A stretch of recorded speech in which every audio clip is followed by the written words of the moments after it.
지금 이 순간 여러분은 어떤 사람 곁에 있습니까? 그 사람이 웃고 있다면 그 미소는 진심일까요? 그 눈빛은 따뜻한 배려일까요? 아니면 그 안에 감춰진 이기심과 이간질의 그림자가 숨어 있을까요? 사람은 겪어봐야 안다고들 합니다. 하지만 모든 사람을 오래 겪어볼 시간은 우리에게 없습니다. 그래서 오늘은 단 한 번의 행동만으로도 그 사람의 본성이 얼마나 위험한 사람인지 알아차릴 수 있는 방법을 함께 나눠보려 합니다. 여러분 혹시 이런 경험 해보신 적 있나요? 처음엔 다정하고 상냥하던 사람이 조금 지나자 나의 약점을 들춰 비꼬거나 내가 없는 자리에서 나를 깎아내리고 있었던 경험 말입니다. 처음엔 절대 그런 사람으로 보이지 않았습니다. 늘 먼저 인사했고 가끔은 작은 선물도 건넸습니다. 상대가 다가올 땐 따뜻했고 내 얘기에 귀 기울이는 듯 보였기에 저 사람은 참 괜찮은 사람이다. 이렇게 생각하게 되었죠. 하지만 언젠가부터 그 사람과 대화한 후 왠지 모르게 마음이 불편해지고 이상하게 나와 주변 사람들의 관계가 조금씩 어긋나기 시작했습니다. 문제는 나중에야 알게 됐다는 겁니다. 그 사람은 처음부터 내 이야기를 듣는 척하며 내가 말한 사소한 단어 하나까지 기억해 그걸 다른 사람에게 잘못 전달하거나 아주 교묘하게 돌려 말하며 내 평판을 깎아내리고 있었습니다. 이런 일을 겪고 나면 다시는 사람을 못 믿을 것 같고 나 자신에게도 실망하게 됩니다. 왜 그 사람을 못 알아봤을까? 왜 나는 그렇게 쉽게 속았을까? 한없이 자책하게 되죠. 하지만 여러분, 그건 여러분이 잘못한 게 아닙니다. 문제는 그 사람이 보여주는 신호를 제대로 읽지 못한 것, 단지 그것뿐입니다. 그래서 오늘 이 방송에서 여러분께 꼭 전하고 싶은 것이 있습니다. 단 한 번만 보여도 그 사람의 본성이 드러나는 행동, 그 행동을 안다면 여러분은 더 이상 이용당하지 않을 수 있고 배신감에 고통받지 않아도 됩니다. 첫 번째, 그 사람의 얼굴에 비웃는 표정이 스쳐 지나간 적이 있는가? 두 번째, 남의 아픔을 대수롭지 않게 말하거나 웃으며 말한 적이 있는가? 세 번째, 누군가 이야기하고 있을 때 눈을 돌리거나 스마트폰을 만지는가? 이 세 가지만 기억하십시오.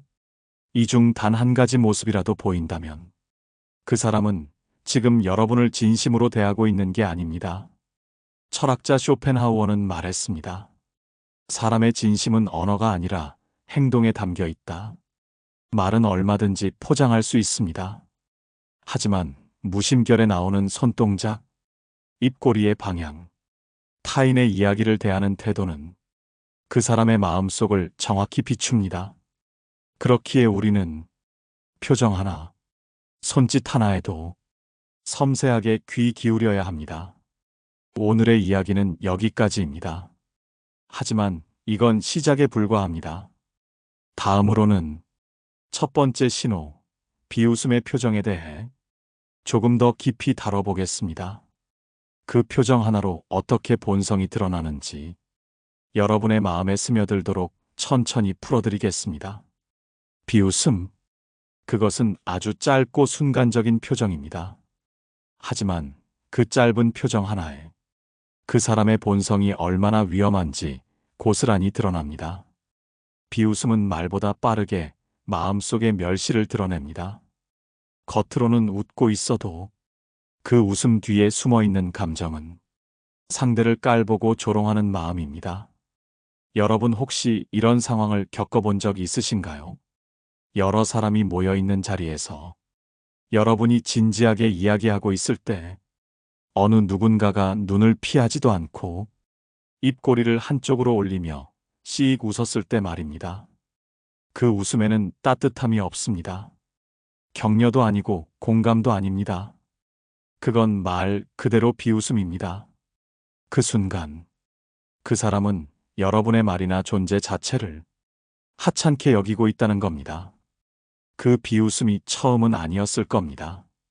그 전에도 여러분의 의견을 듣고 대꾸 없이 고개만 끄덕이거나 그게 무슨 말이야? 하며 어이없다는 듯한 얼굴을 보였을 수도 있죠.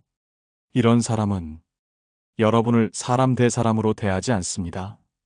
여러분을 이용할 도구로 보거나 자기보다 못하다고 여겨서 우위에 서고 싶어 합니다. 사연 하나 소개해 드리겠습니다. 서울 강서구에 사는 50대 여성 강은정 씨는 가까운 이웃이자 친구라 믿었던 사람에게 크게 상처를 받은 적이 있습니다. 어느 날 은정 씨는 오래 고민했던 가족 문제를 용기 내어 그 친구에게 털어놨다고 합니다. 아이 문제로 속이 타들어가고 남편과의 관계도 틀어져 힘들어하는 자신의 상황을 이야기하자 그 친구는 조용히 듣고만 있었습니다. 은정 씨는 마음을 열고 나니 조금 후련했다고 했습니다. 그런데 며칠 뒤 동네 카페에서 얼굴만 아는 다른 지인에게 이런 말을 들었다고 합니다. 아니, 은정 언니네 그렇게 안 봤는데 남편이랑 사이가 안 좋다면서요. 딸은 성적 때문에 가출했었다던데요. 은정 씨는 깜짝 놀랐습니다. 자신이 이야기했던 내용이 아주 구체적으로 떠돌고 있었던 겁니다. 더 큰 충격은 그 이야기를 전한 사람의 말 끝에 붙은 표현이었습니다. 그 이야기할 때 그 친구가 입꼬리 올리면서 내가 그래서 걱정된다니까 이러더라고요. 그때서야 은정 씨는 자신이 마음을 털어놨을 때 그 친구가 보여줬던 어색한 미소가 왜 그렇게 불편했는지 알았다고 합니다. 비웃음은 상대를 이해하지 않겠다는 선언과도 같습니다. 너는 그런 수준이지. 그런 문제나 안고 사는구나. 말은 하지 않지만 표정과 분위기에서 전부 전달되는 태도입니다. 이런 사람의 곁에 있으면 내 자존감은 바닥을 치고 나도 모르게 그 사람에게 인정받으려고 애쓰게 됩니다. 그런데 여러분, 왜 우리가 그런 사람에게 인정받으려 애써야 합니까? 왜 우릴 깔보고 조롱하는 이의 인정이 중요해야 합니까? 비웃는 사람은 공감 능력이 떨어지는 사람입니다. 다른 사람의 고통을 가볍게 여기고 자기 우월감을 키우는 데만 관심 있는 사람입니다. 철학자 아르투르 쇼펜하우어는 비웃음은 교양 없는 사람이 사용하는 가장 저속한 무기다라고 했습니다. 교양 있는 사람은 공감하고 경청합니다. 조롱하지 않고 도움 줄 방법을 고민합니다. 그래서 여러분, 누군가와 대화 중에 그 사람이 비웃는 표정을 보였다면, 그리고 그것이 반복된다면, 그 사람은 절대 가까이 두어서는 안 될 사람입니다. 그 표정 하나가 여러분을 얼마나 무시하고 있는지를 그대로 드러내는 것이기 때문입니다. 이제 기억하세요. 비웃는 사람은 결국 여러분의 마음도 신뢰도 모두 짓밟을 사람입니다. 이번에는 두 번째 본성의 신호, 남의 아픔을 가볍게 말하는 사람에 대해 이야기 나눠보겠습니다. 두 번째, 본성이 못된 사람은 남의 아픔을 가볍게 말합니다. 여러분, 살다 보면 꼭 이런 사람을 만나게 됩니다. 다른 사람의 아픈 경험을 농담처럼 이야기하거나 웃으면서 쉽게 떠드는 사람 말입니다. 여러분이 가슴속에 오래 품고 있던 상처를 조심스럽게 꺼냈는데 상대는 아무렇지 않게 다들 그런 일 있지. 그런 건 별거 아냐. 그래서 그게 왜? 이렇게 반응합니다. 그 말이 얼마나 무심하고 잔인한 말인지 그 사람은 모릅니다. 아니, 알아도 굳이 배려할 마음이 없는 겁니다. 사연 하나 소개하겠습니다.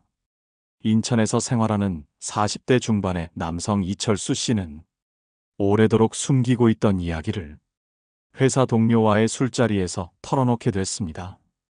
철수 씨는 젊은 시절 큰 빚을 지고 오랫동안 고생을 했고 그 과정에서 부모님까지 건강을 잃으며 돌아가셨다고 합니다. 그 이야기를 하면서 눈물을 흘렸고 처음으로 그 아픔을 누군가에게 나눈 순간이었습니다. 하지만 그 이야기를 듣고 옆자리에 있던 동료가 웃으며 이런 말을 했다고 합니다. 아이고, 다들 그렇게 사는 거죠.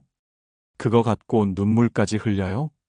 순간 철수 씨는 심장이 쿵 내려앉는 느낌이었다고 합니다.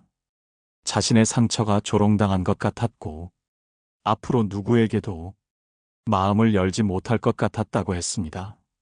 이렇듯 남의 아픔을 가볍게 말하는 사람은 절대 가볍게 넘겨서는 안 되는 유형입니다. 이 사람들은 공감 능력이 없습니다. 타인의 감정을 읽지 못하고 읽으려 하지도 않습니다. 게다가 이런 사람은 타인의 아픔을 자신의 우월감을 드러내는 기회로 사용하기도 합니다. 예를 들어, 나는 그런 일 겪은 적 없어. 나는 그렇게 약하지 않아. 이런 식으로 다른 사람의 고통을 비교하며 자기 자랑을 하려 드는 겁니다. 이런 사람 곁에 있으면 우리는 점점 무뎌지고 감정을 나누는 것이 두려워집니다. 말을 꺼냈다가 또 상처받을까봐 마음을 닫게 되는 것이죠. 심리학자 브레네 브라운은 이렇게 말합니다. 우리는 연결되기 위해 태어났고 진심으로 연결되기 위해선 공감이라는 다리가 필요하다. 그런데 이런 사람들은 그 다리를 끊어버리는 사람들입니다. 여러분, 지금 떠오르는 사람이 있지 않으신가요? 여러분이 슬퍼할 때 그것도 힘들다고 그래. 나 같으면 그냥 털고 일어섰겠다. 이렇게 말하던 사람 말입니다. 그 사람이 보여주는 가벼운 말. 그 안엔 무심함보다 더 무서운 냉소와 무시가 들어 있습니다. 그 사람은 여러분의 고통을 이해하지도 않고 이해하려 하지도 않습니다. 그런 사람은 절대 곁에 두지 마세요. 상처 위에 또 다른 상처를 얻는 사람은 좋은 사람이 아닙니다. 아무리 평소에 착해 보여도 그 말 하나로 그 사람의 본심은 드러나는 법입니다. 다음으로 세 번째 본성의 신호. 남이 말할 때 조용히 듣지 못하고 중간에 끼어들거나 말을 자르거나 자기 이야기를 끼워 넣는 사람에 대해 이어가겠습니다. 세 번째, 남의 말을 끊고 자기 이야기만 하는 사람은 관계 안에서 중심이 되고 싶어 하는 욕망이 강한 사람입니다. 그 사람은 남을 듣는 척하지만 사실은 언제 자신의 차례가 오나 속으로 계산하고 있는 겁니다. 여러분, 혹시 이런 상황 겪어보신 적 있나요? 마음을 다잡고 누군가에게 중요한 이야기를 꺼내고 있는데 그 사람이 나도 그런 적 있어.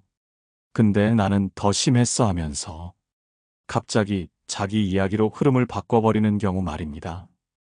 이건 단순히 말버릇이 아닙니다.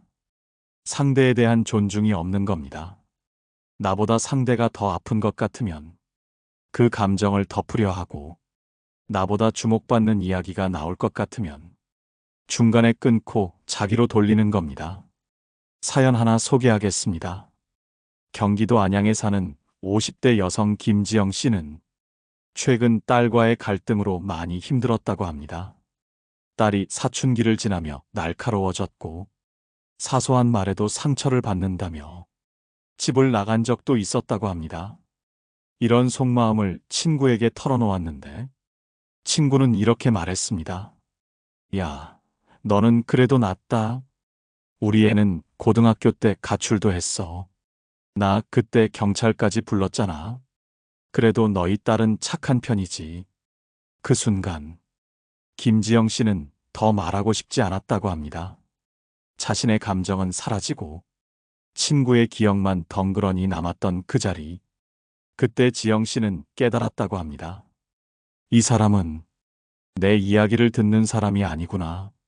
이런 사람은 자기중심적입니다. 관계 속에서도 늘 자기 경험이 더 특별하고 자기 감정이 더 중요하다고 믿는 사람입니다. 이 사람 곁에 오래 있으면 나도 모르게 내 감정을 숨기게 됩니다.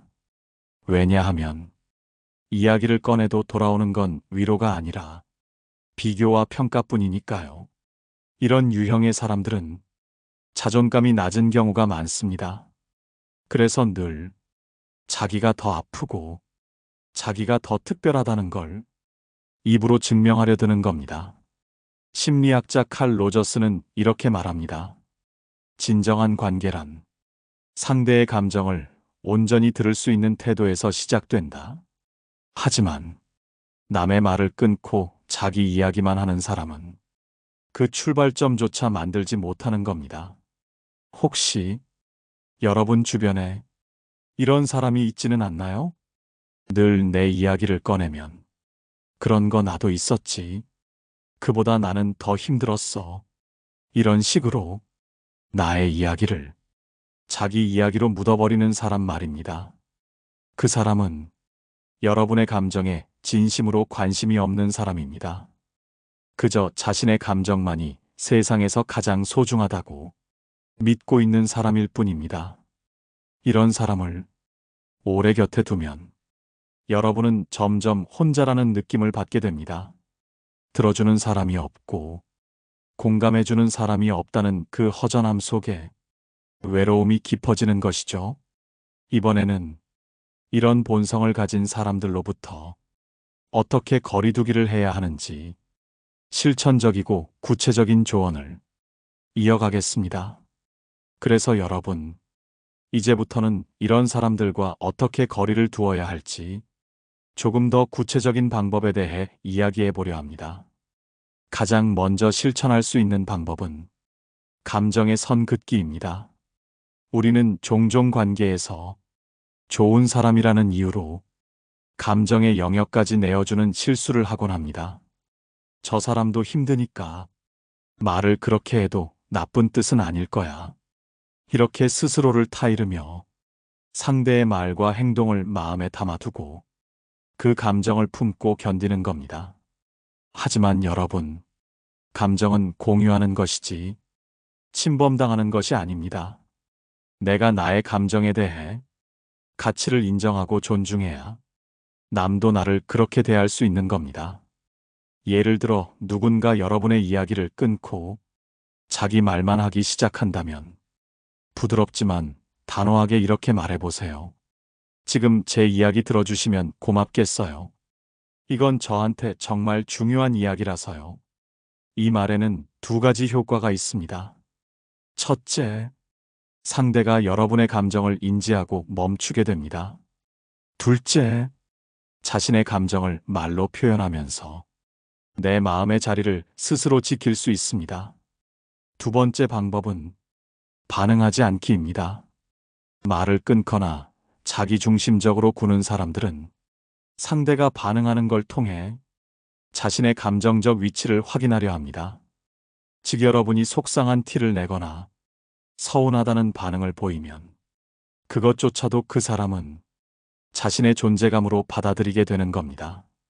그러니 차라리 반응을 하지 않고 표정만 잠시 굳히거나 눈을 피하고 말을 이어가지 않는 방식으로 그 상황을 종료해 보세요. 이런 방법은 무시가 아니라 더는 이 대화를 지속하고 싶지 않다는 비언어적 신호를 주는 것입니다. 그러면 상대도 눈치를 채고 다음부터는 말을 조심하게 되거나 여러분에게 그런 방식으로 말하지 않게 됩니다. 세 번째는 상대에게 말할 기회를 의도적으로 줄이기입니다. 우리가 듣는 것처럼 보여도 듣고 있는 사람의 자세에 따라 말하는 사람의 태도는 바뀌게 되어 있습니다. 예를 들어 고개를 끄덕이지 않고 시선을 너무 오래 마주치지 않으며 상대의 말을 바로 반박하지 않고 짧은 대답만 이어가 보세요.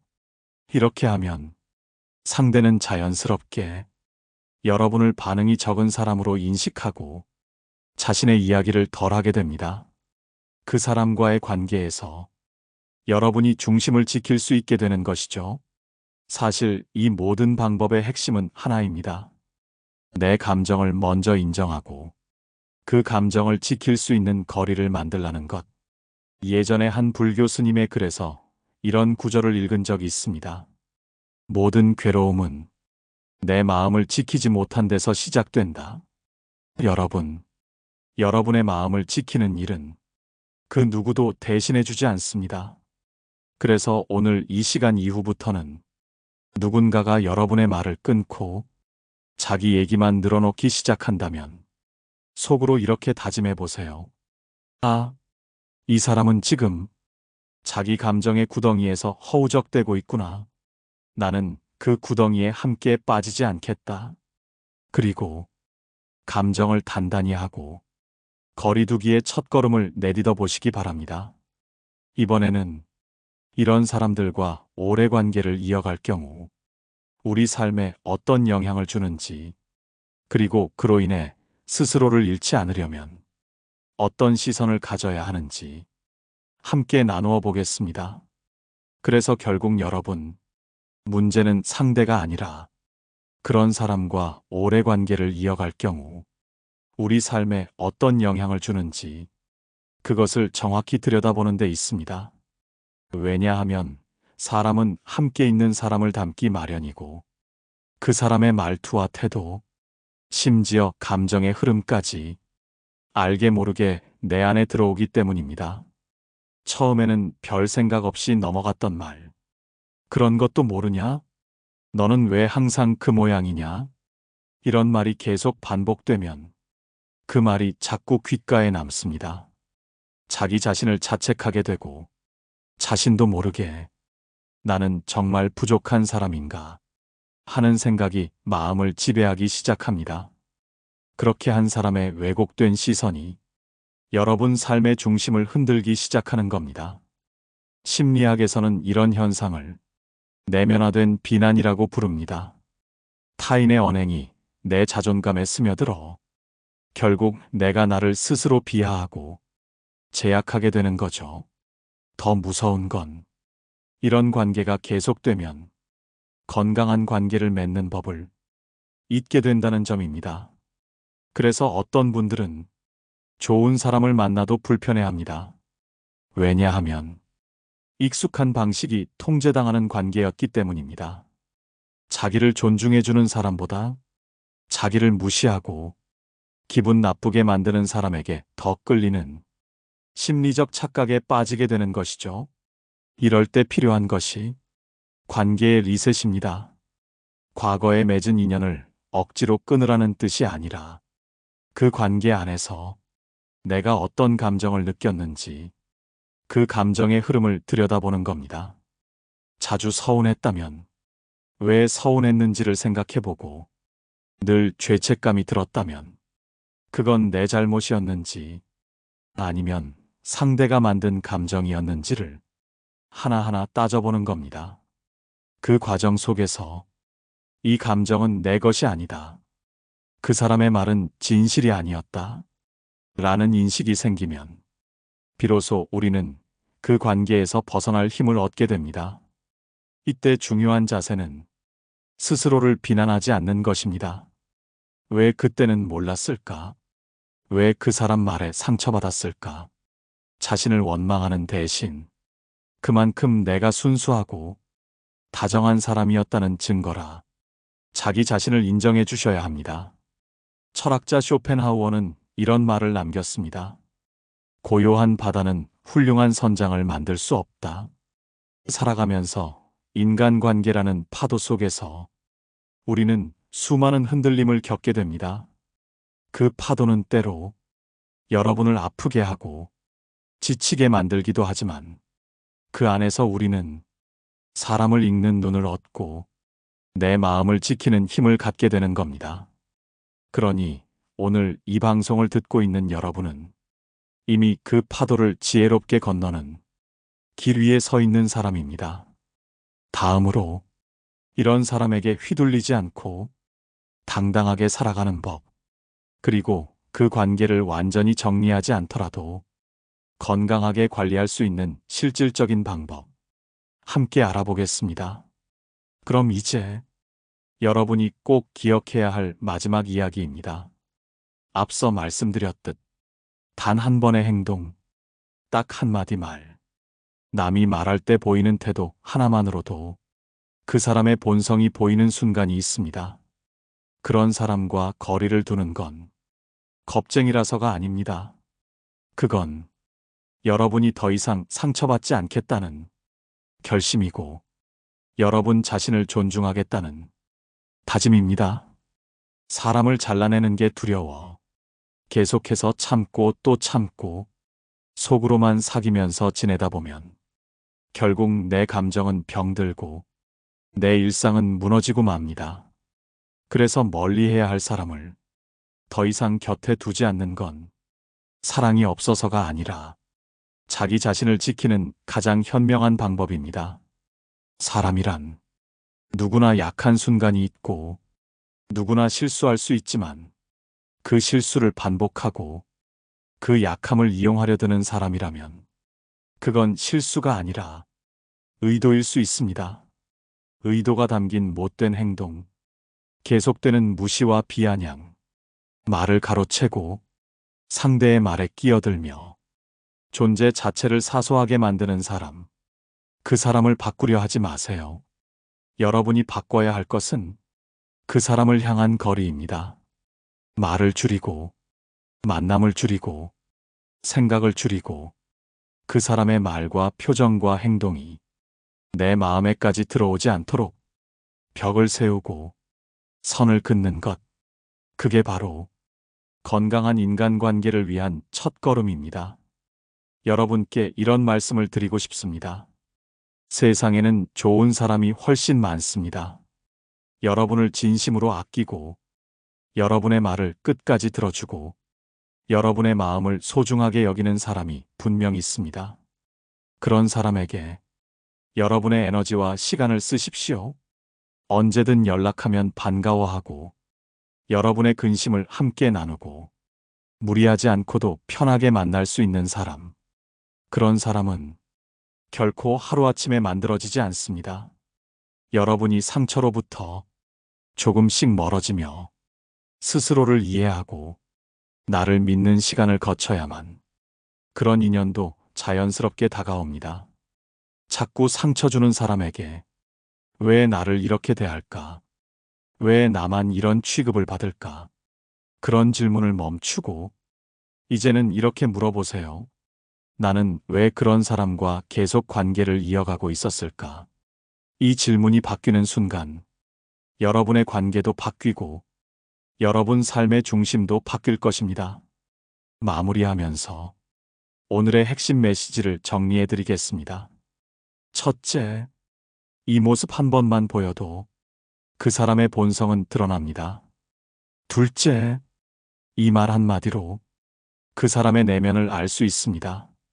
셋째, 남이 말할 때 보이는 이 행동, 그 자체가 그 사람의 태도입니다. 이 세 가지 신호 중 하나라도 보인다면 그 사람은 여러분을 존중하지 않는 것입니다. 여러분은 존중받아야 마땅한 사람입니다. 그러니 당당하게 선을 긋고 여러분의 마음을 지키시기 바랍니다.